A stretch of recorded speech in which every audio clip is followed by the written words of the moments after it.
It is my pleasure to welcome His Excellency Mr. Rama, Prime Minister of Albania. Your Excellency, you have the floor. Well, I decided to leave aside my well-prepared speech because in the meantime, since yesterday, I was watching the silent TV screens in the Leaders' Lounge, where the organizers have thoughtfully added green plants above the comfortable couches. People there eat, drink, meet, and take photos together, while images of voiceless speeches from leaders play on and on and on in the background. To me, this seems exactly like what happens in the real world every day. Life goes on with its old habits, and our speeches full of good words about fighting climate change change nothing.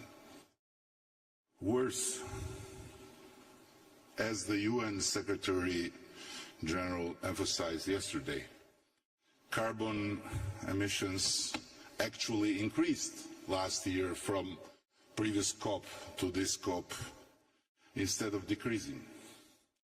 And ambitious goals are once again postponed in a world increasingly confused and deeply divided.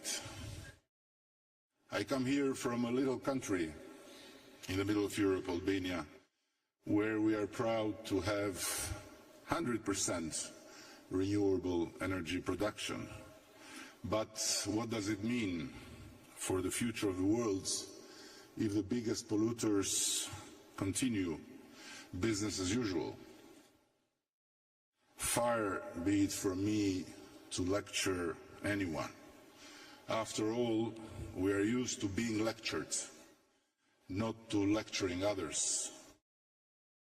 But my point is, what on earth are we doing in this gathering over and over and over if there is no common political will on the horizon to go beyond words and unite for meaningful action?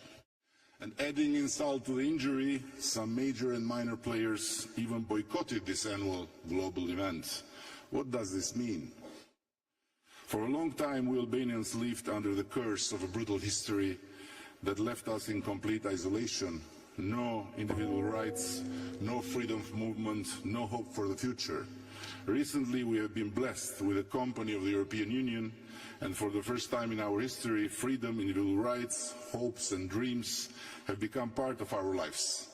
But what is happening in Europe and around the world today doesn't leave much room for optimism. Though optimism is the only way of survival we Albanians know.